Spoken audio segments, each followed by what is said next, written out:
ចាអនុញ្ញាតបន្តជួបជាមួយនឹងមន្ត្រីការរបស់យើងជាបន្តទៀតពីខេត្តបៃលិនគឺលោកវុយពឿនចាជំរាបសួរ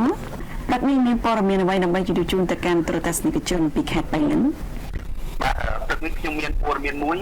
គឺគណៈបញ្ជាការឯកភាពរដ្ឋបាលខេត្តបៃលិនដាក់ចេញនៅផែនការក្តៅក្នុងការបន្តយុទ្ធនាការបោកសម្បត្តិបាត់ល្មើសឆបោកតាមប្រព័ន្ធបច្ចេកវិទ្យាអនឡាញហ្គេម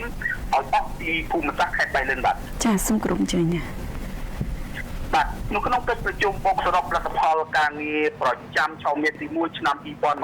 2026និងរៀបចំទិសដៅអនុវត្តបន្តកាលពីរសៀលថ្ងៃទី6ខែកក្កដាឆ្នាំ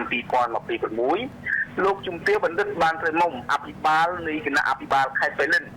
និងជាប្រធានគណៈបញ្ជាការឯកភាពរដ្ឋបាលខេត្តបានមានប្រសាសន៍ថាការងារទប់ស្កាត់សកម្មភាពឆបោកតាមប្រព័ន្ធបច្ចេកវិទ្យាគឺជាកិច្ចការអាទិភាពនិងជាការងារដ៏ចម្បងបំផុតសម្រាប់អាជ្ញាធរក៏ដូចជាកងកម្លាំងមានសមត្ថកិច្ចគ្រប់លំដាប់ថ្នាក់ការងារនេះទាមទារឲ្យមានការបង្កើនការយកចិត្តទុកដាក់និងទទួលខុសត្រូវខ្ពស់ក្នុងការដោះស្រាយ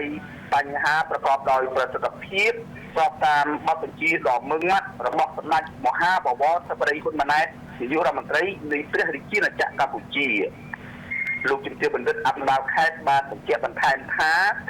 យុទ្ធនាការទប់ស្កាត់និងចុះបង្ក្រាបបទល្មើសបច្ចេកវិទ្យានេះគឺដើម្បីរឹតបន្តឹងការអនុវត្តរបបសន្តិសុខសង្គមនិងសណ្ដាប់ធ្នាប់សាធារណៈនៅក្នុងខេត្តបៃលិនក្នុងនោះត្រូវផ្ដោតលើការយកចិត្តទុកដាក់ខ្ពស់លើការគ្រប់គ្រងសុវត្ថិភាពតាមទីតាំងរស់នៅប្រមូលផ្ដុំការពិនិត្យការតាំងទីលំនៅរបស់ជនបរទេសនិងតាមបណ្ដាទីតាំងកាស៊ីណូនានាដើម្បីបង្ការនិងទប់ស្កាត់ជនបរទេសដែលលួចចូលមកស្នាក់នៅខុសច្បាប់ដើម្បីប្រើប្រាស់ជាទីតាំងប្រព្រឹត្តបទល្មើសអនឡាញហ្គេមក្នុងឱកាសនោះផងដែរលោកជំទាវបានស្រីមុំក៏បានថ្លែងអំណរគុណនិងវាយតម្លៃខ្ពស់ចំពោះគណៈបញ្ជាការឯកភាពរដ្ឋបាលខេត្តបៃលិន